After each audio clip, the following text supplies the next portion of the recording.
Fala galera, sejam todos muito bem-vindos. Meu nome é Dalton, sou professor de História e hoje a nossa aula é sobre os Hebreus. Antes da gente começar a falar da origem dos Hebreus, vou pedir 3 favores para vocês. Se não é inscrito, inscreva-se nesse canal, isso ajuda demais o meu trabalho aqui no YouTube. Deixa também aquele like espartano aqui nesse vídeo e se gostar do conteúdo, deixa aquele comentário, isso também ajuda demais para que mais pessoas tenham acesso a esse conteúdo. Os hebreus, eles podem ser considerados um povo da antiguidade oriental. E eu acho que todo mundo já ouviu falar desse povo por causa da Bíblia. O Antigo Testamento, ele foi escrito e ele narra muitas coisas da história hebraica.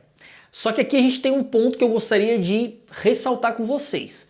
A gente tem a Bíblia, que é um texto religioso e que serve como base aí tanto alguns livros da Bíblia para a religião judaica, principalmente o Velho Testamento, como também para a religião cristã, que daí se reúne ali com o Novo Testamento.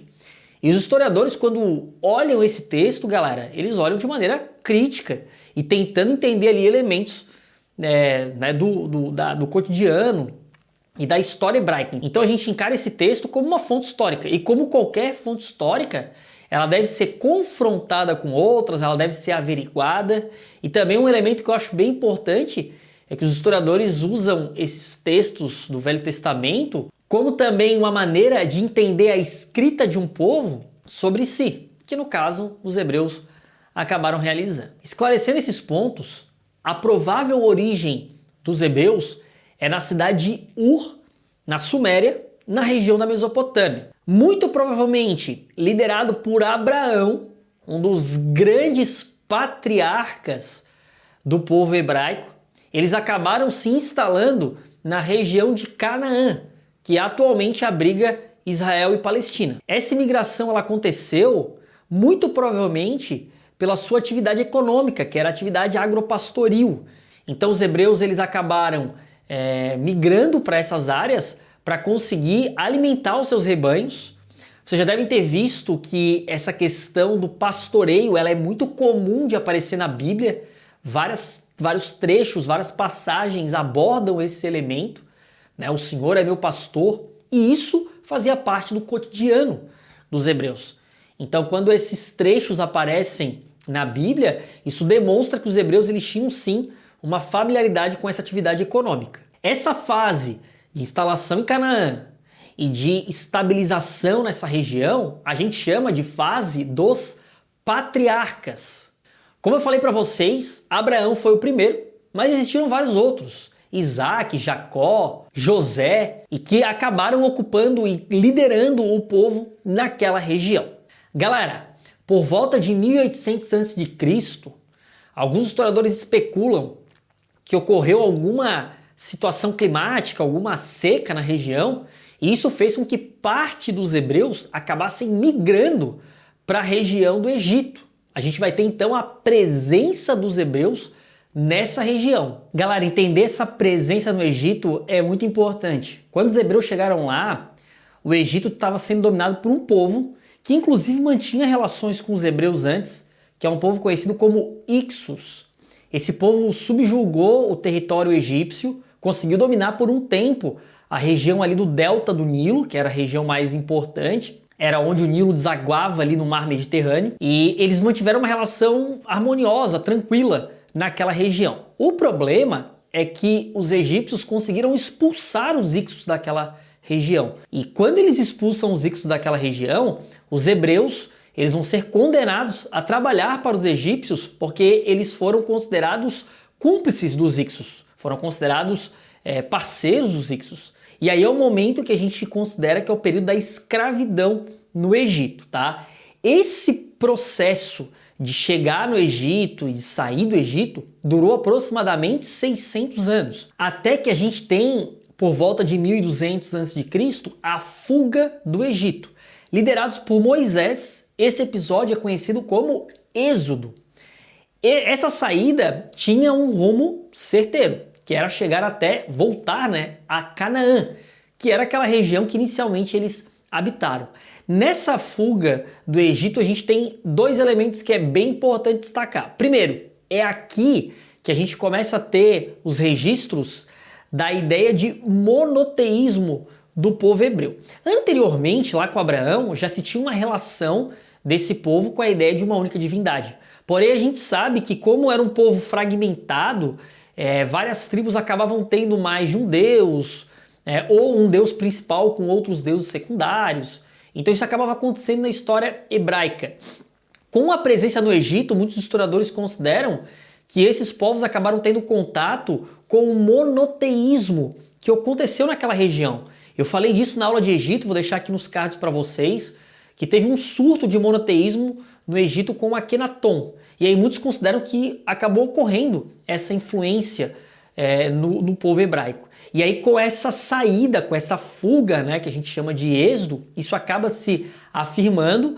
É aí que os hebreus vão ter a concepção de que Canaã é uma terra prometida por Deus para eles. Então essa lógica da terra prometida vai acabar também sendo importante na construção social e política do povo hebraico. E tem um outro elemento que também é bem relevante. É nesse processo que Moisés teria recebido os 10 mandamentos, que vai ser importante tanto para coordenar essa volta para Canaã, como também vai servir como base de um código ético, tanto para os hebreus, que mais tarde, né, vai dar origem ao judaísmo, como também para o cristianismo, que tem como base a religião judaica. Chegando na região, ela não estava livre e desocupada esperando pelos hebreus. Óbvio que não. Como ela era uma região de passagem e ela era muito disputada por vários povos, quando eles voltam para a região de Canaã, vários outros povos e sociedades já tinham dominado parte daquela região.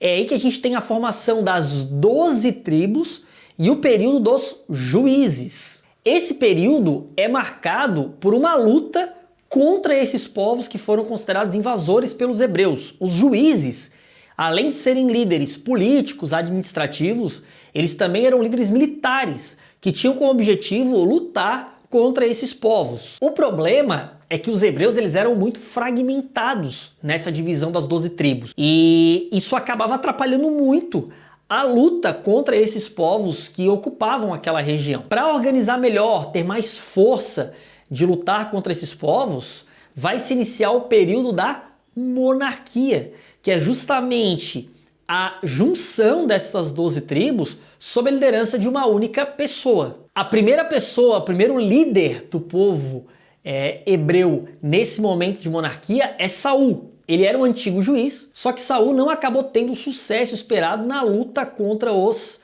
povos que invadiam a região. O segundo monarca é Davi. Galera, o principal povo que ocupou a região eram os filisteus, povo famoso da Bíblia. E Davi, ele vai ser um dos grandes monarcas, ele é o segundo grande monarca do povo hebreu, e ele vai ter 2 feitos importantes. O primeiro deles é derrotar os filisteus, que era o grande povo ali, um dos grandes povos que tinham invadido a região, e isso é inclusive retratado na Bíblia através ali da luta, né, de Davi e Golias. Golias era um filisteu, então muitos historiadores consideram que isso seria a representação da derrota que Davi, né, que a monarquia de Davi estabeleceu. Ele é tão importante que a estrela de Davi virou um símbolo do judaísmo. Vocês devem ter já observado que geralmente quando se refere a judeus, até mesmo no episódio ali da Segunda Guerra Mundial, nos campos de concentração, eles colocavam uma estrela no peito dos judeus para identificá-los. E essa estrela, segundo as pesquisas, enfim, ela seria a estrela que ficava desenhada nos escudos dos exércitos liderados ali no período da monarquia de Davi. Outro feito importante de Davi foi estabelecer Jerusalém como capital do povo hebraico. Galera, vocês sabem muito bem, quando a gente fala de Jerusalém hoje, é uma questão bem complicada, existe uma disputa muito grande por essa cidade, e ela é importante tanto para o judaísmo, quanto para o cristianismo, quanto para o islamismo. A gente vai abordar isso ao longo aí dos nossos vídeos, mas os hebreus acabam estabelecendo Jerusalém como capital nesse período da monarquia de Davi. O terceiro monarca é Salomão. Salomão também é um monarca bem famoso. É nesse período que a gente tem a maior estabilidade do povo hebraico, até porque já tinham sido derrotados, né, esses povos que estavam invadindo ali aquela região. E Salomão vai governar o período mais tranquilo e estável. Um dos símbolos dessa estabilidade do povo hebreu é o famoso Templo de Salomão, ou Templo de Jerusalém, que foi construído, né, na capital e que mostrava toda a imponência do povo e toda a estabilidade política. Esse templo ele é muito importante para a história dos hebreus e depois dos judeus. Tanto é, galera, que hoje a gente tem o famoso Muro das Lamentações, que acredita-se que é uma parte do templo, ou pelo menos o que restou do templo. Esse templo, ele não ficou imune a invasões naquela área. Estima-se que ele foi destruído e reconstruído pelo menos uma vez. E o Muro das Lamentações seria algo que sobrou, né, do Templo de Jerusalém. Então é um local extremamente sagrado para os judeus e que faz parte aí dessa simbologia religiosa, né, que se montou a partir desse povo. Depois da morte de Salomão, a gente vai ter a divisão dos hebreus. As 10 tribos que ficavam mais ao norte, elas vão formar o Reino de Israel. Esse reino acabou sendo invadido e dominado pelos assírios. E muitos historiadores consideram que ocorreu um processo de diáspora, de dispersão do reino de Israel. E outra coisa importante é que eles acabaram sendo também absorvidos culturalmente por outros povos, o que acabou não mantendo a identidade que os hebreus tinham construído ao longo desse tempo.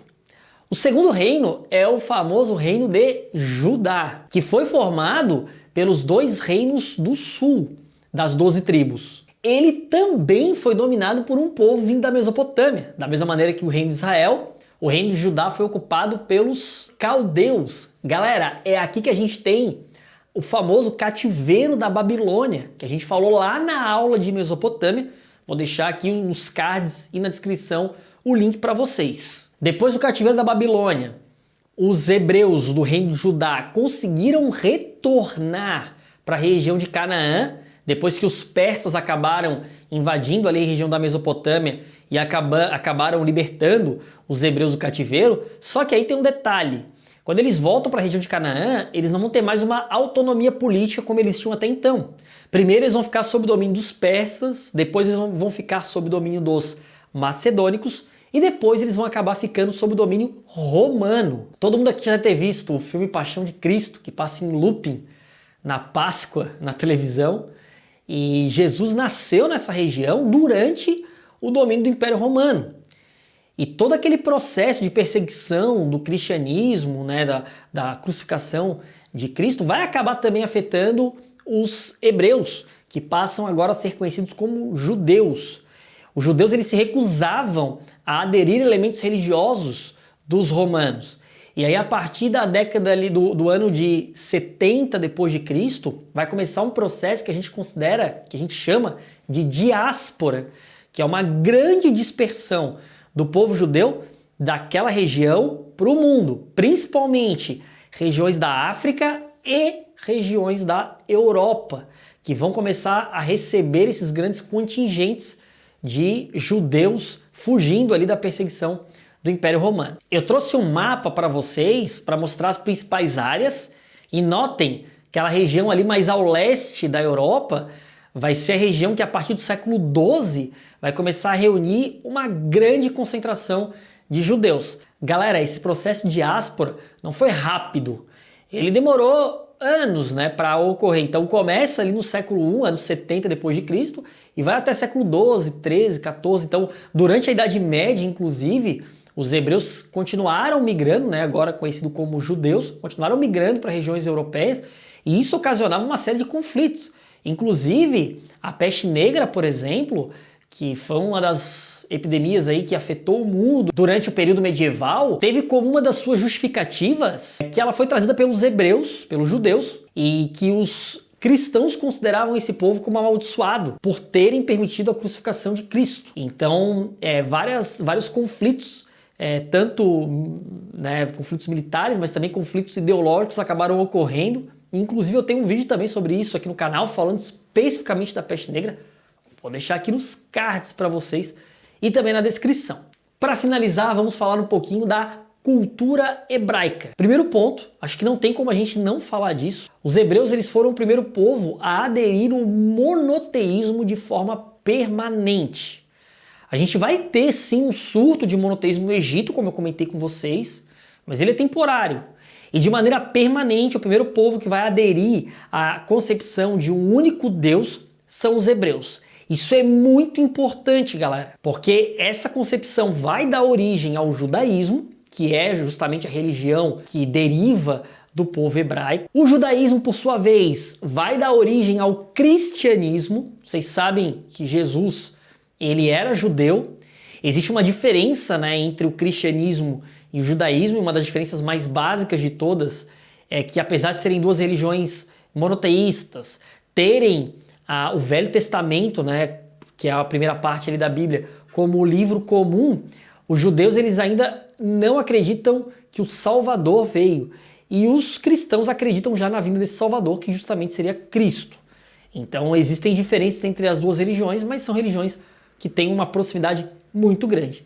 E por sua vez, judaísmo e cristianismo vão influenciar muito o islamismo, que também é uma religião aí extremamente importante no mundo. Existem milhões de adeptos atualmente e que vai acabar sendo influenciada por essa concepção religiosa, por alguns profetas. Se a gente for pegar o Alcorão, por exemplo, o Alcorão ele traz vários nomes, Abraão, Moisés, Jesus, que são comuns nessas duas religiões. Outro aspecto importante, falamos várias vezes durante a aula sobre isso, é a própria cultura escrita, os textos que os hebreus acabaram produzindo, existem até hoje e acabam influenciando muito as religiões até hoje. A Bíblia é um exemplo, principalmente o Velho Testamento, ele é uma produção, ele é uma concepção hebraica e que também vai estar presente na Torá, que é um livro extremamente importante para os judeus e que, né, os primeiros livros ali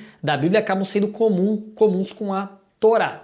Outro elemento importante também que a gente acabou falando lá atrás e que eu acho importante frisar é a concepção moral, que principalmente no Ocidente vai acabar se estabelecendo e que tem muita influência dos hebreus, muita influência lá das ideias dos 10 mandamentos e toda aquela concepção de comportamento, de moralidade que vai se criar nesse período. Galera, então é isso, espero que vocês tenham gostado dessa aula. Esse assunto não acaba por aqui, a gente vai continuar falando dele. A gente vai falar dele lá na Idade Média, quando a gente tem um encontro ali, né, entre os judeus, cristãos. A gente vai continuar falando dele quando a gente falar da criação do Estado de Israel lá no século XX, que também é um tema bem importante que tem relação com essa aula, mas o objetivo era dar um geral para vocês, principalmente nesse período antigo, para a gente entender como é que foi a formação desse povo, que é tão importante aí para entender a história mundial. Vou ficando por aqui, espero que vocês tenham gostado desse vídeo. Não esquece de comentar, de deixar o seu curtir. Se você chegou até aqui, eu acho que a gente merece, né, essa força de vocês, beleza? Galera, um grande abraço, até a próxima. Valeu, galera!